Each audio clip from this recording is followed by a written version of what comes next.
Throughout the mass media, particularly the genres of science fiction and fantasy, audiences worldwide have been treated to a wide range of fantastical worlds that explore topics from space travel to commentary on the past or current political or social affairs. However, when when you look at the majority of the media's most popular screenwriters or directors or authors, you see that there is a noticeable trend in the demographics that are not only seen in science fiction, but you can see in what is called the canonical literature.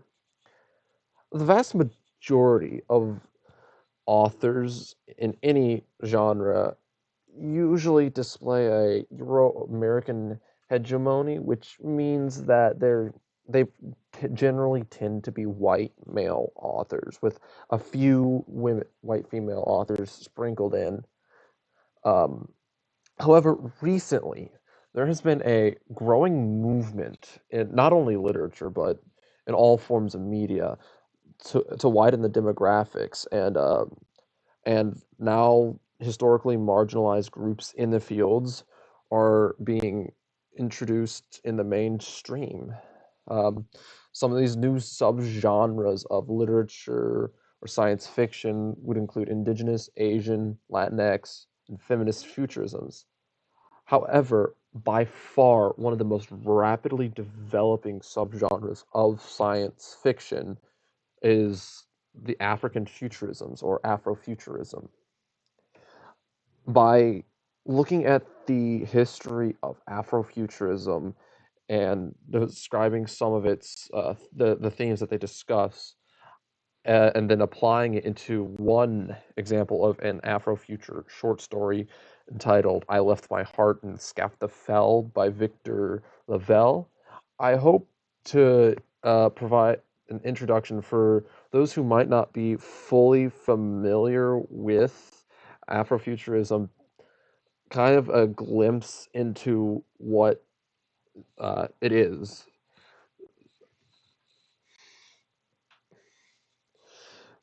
So, the early history of science fiction, in an attempt to reach the largest markets, you would usually see authors trying to paint their worlds as an all-encompassing void of race where everybody is uniquely the same.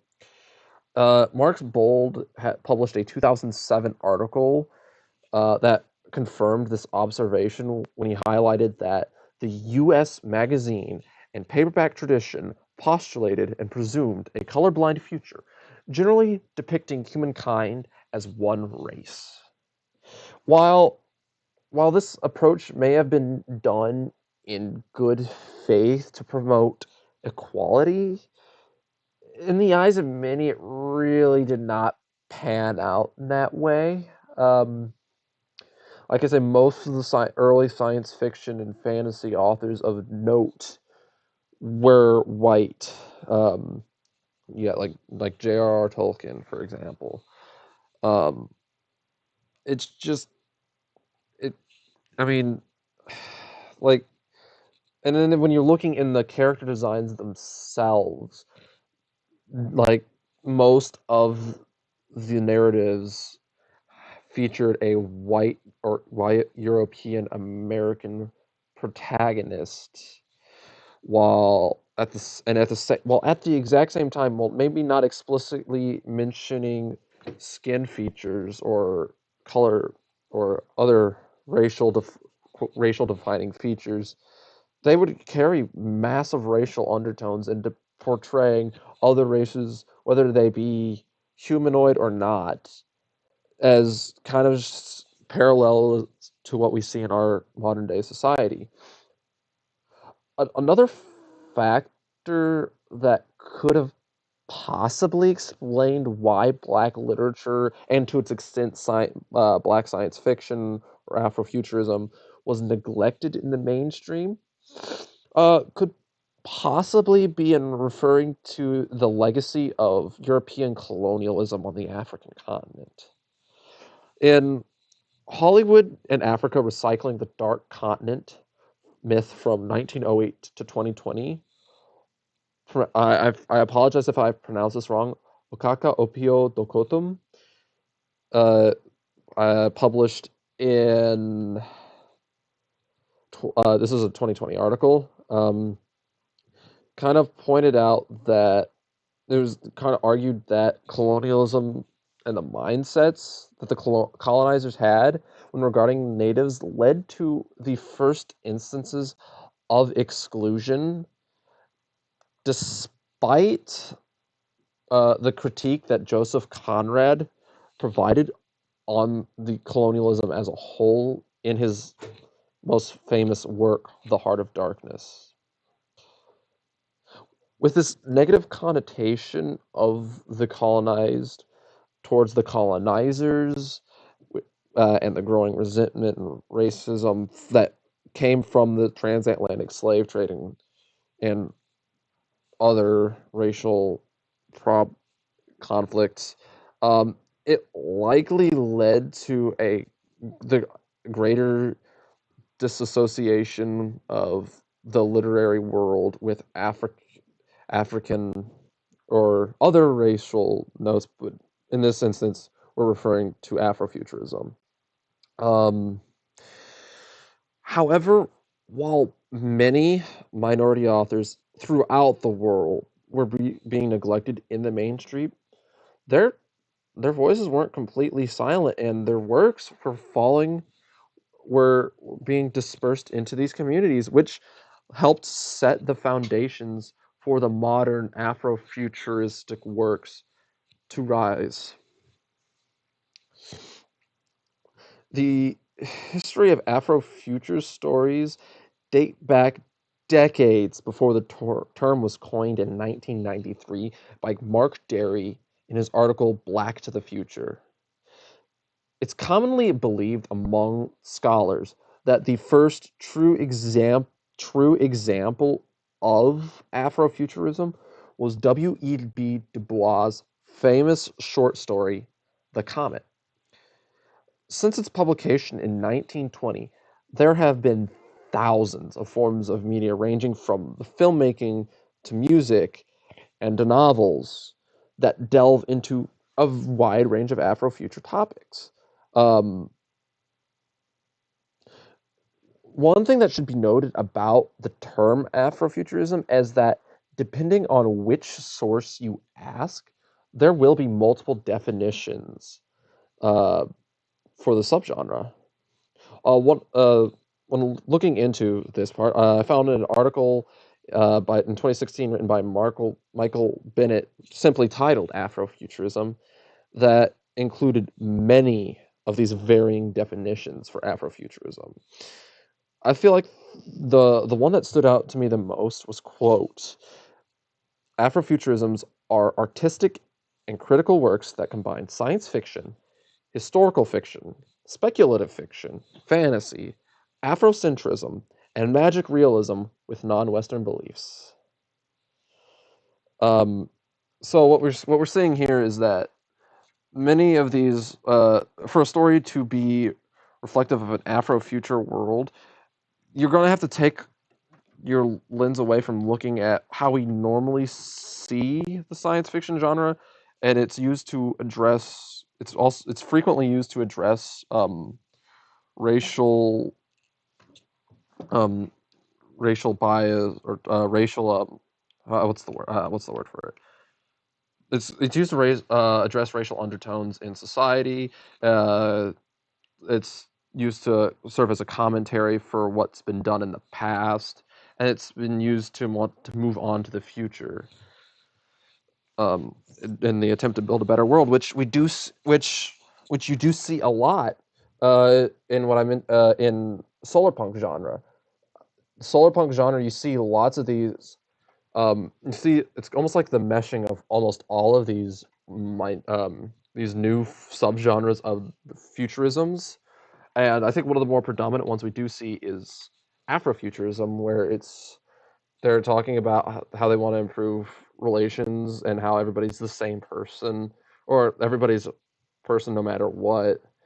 their skin is, and showing that we're just all people. Now that we have a kind of a vague we now that not I shouldn't say vague. Now that we have a definition and a brief history of Afrofuturism, as provided by Bennett, Dokotum, Bould, um, we can now uh, take some of these things and apply it to LaValle's "I Left My Heart in Skaftafell," and then we can see how it reflects some of these Afrofuturist ideals. So, the plot of LaValle's short stories goes something like this.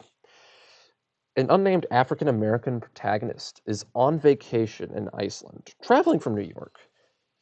He notices that while the native Icelanders, they really enjoy having him around, and they were very friendly, and um, he had noticed that the native African tourists, they didn't really like him at all. They kind of ignored him. They didn't really acknowledge his presence there, and he kind of found that perturbing. Uh, while sitting on the bus one morning, a troll boards the bus. Which then it kind of the story follows is that the character is just obsessed with he kind of goes back to flashbacks remembering of his time in New York about leaving his ex behind and avoiding marriage or but as it shifts kind of like from that as the story goes on and on he kind of tends to more to drop most of his past as he's becoming more fixated on the fact that this person is following him. No matter where he goes, like he'll get off the bus at a just a random small location, the guy will get off and almost he'll be like not it's clear that he's following him, but not too apparent to those who are not looking to see that. Um and so like everywhere he goes this troll is following him. And during it there's a confrontation in a hotel. I don't remember the exact name of the town, but they were in the hotel and he had bumped into him while passing through the hallway. Um, and it was revealed that he indeed the troll was following him and that he had planned to kill and eat the protagonist, which scared the crap out of the guy. And what followed at the was the climax in which they had to kind of play up the fact that they were still normal because the main character didn't want to make people think he was going crazy because he wanted to say, "Oh, there's a troll following me." No, so they go on and they go to a place called Skaftafell, and there's a chase scene where it's I wouldn't say necessarily a chase scene. It's the protagonist is just pretty much going up the hill at an extremely fast rate, far outpacing the troll. But at the top of the hill, right by the falls, he just turns and waits for the troll to walk up, and then he was also like almost like embracing the fact that well, I may be in the head now. He's just gonna keep following me, and then they have this really big fight, and what unknown whether or not the protagonist really survived. At least that was my interpretation of it. Because when the story at the very end of the story, they were almost at a standstill with the main character nearly scalping or like pulling this practically pulling the scalp off of the troll while the troll is gnawing the guy's leg off or is trying attempting to gnaw the guy's leg off. Now that we have the plot of the story out of the way, we can take a few of the themes that we see in Afrofuturism and look at it and see how they kind of relate. The first major theme that we see in the story is that the tale is embedded with tragedies and problematics. In Black Utopia, the history of an idea from Black nationalism to Afrofuturism, written by Alex Zamelin in 2019, it is emphasized that Afrofuturism has an inherent sense of committed struggle in the face of the unknown, which is coupled with a realistic sense of subversion and collapse. While this is applied to utopias in Afrofuturism, I still think it applies to Skaftafell, although Skaftafell is arguably more of an Afrofuturistic fantasy. Um, in the story, the battle between the protagonist and the troll, at least to me, left I was left into the dark as the result of the clash. So I didn't know what was going to happen in the end, and I still didn't know what was going on through their thoughts in their head at the same times. While at the same time, it emphasizes one of humanity's greatest fears. It's the fear that we are not the most dominant being on the planet, and that we might be end up being held subservient to another quote race. Um, I left my heart in Skaftafell, this is shown through human and trolls in their relationship with trolls eating humans. However, I think this, while it's fantastical, I think it serves as kind of like a commentary on historical race relations. If you think about it, I mean, it's applied to the human nature. I mean, historically, people were African Americans were oppressed, and this was kind of like I could see this as offering a similar critique as it's just like a legacy of colonialism. I don't know how else to say it. Um, Another example of how Lavelle's narrative addresses an idea of Afrofuturism is in how African Americans express a voice, or like how they express their voice, and they make it known that, hey, we're just like you. Or it's so hard to say. I'm honest, like it's just very difficult to explain without saying something that might be wrong, and I'll get to that point later. The protagonist throughout the story emphasizes that he was the main reason why he was traveling to Iceland was that he loved the colder climate, despite many people thinking that he liked warmer weather. It's, I mean, it's this statement is used as a means of challenging inadvertent racial stereotyping and bringing to light that everybody can live and thrive in any climate. I mean, well, Lavelle's one story, and I may have fumbled a little bit because when explaining here, I think I Left My Heart in Skaftafell is a good introduction to the genre of Afrofuturism, uh, and I encourage anybody to read it if they haven't read the story. In conclusion, Afrofuturism is an absolutely fascinating subgenre of science fiction and fantasy that I was relatively unfamiliar with until I read I Left My Heart in Skaftafell and these articles.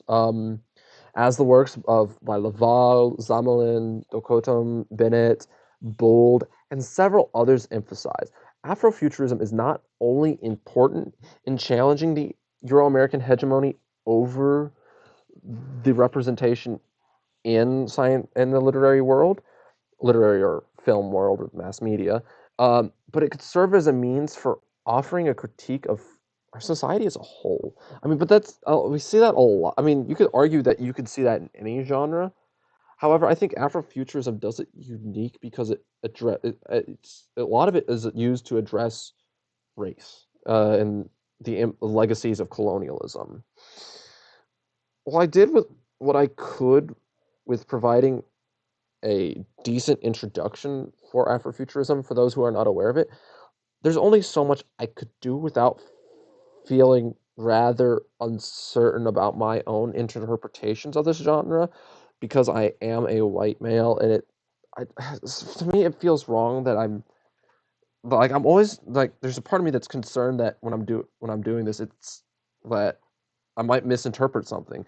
So so the best way I can get around it is I encourage anybody to read these articles that I provided and see for yourself and draw to yourself what what Afrofuturism is, and then read these short stories and books that are written by predominant Afrofuturist authors, so that you can get a broader image of the subgenre. Thank you for listening.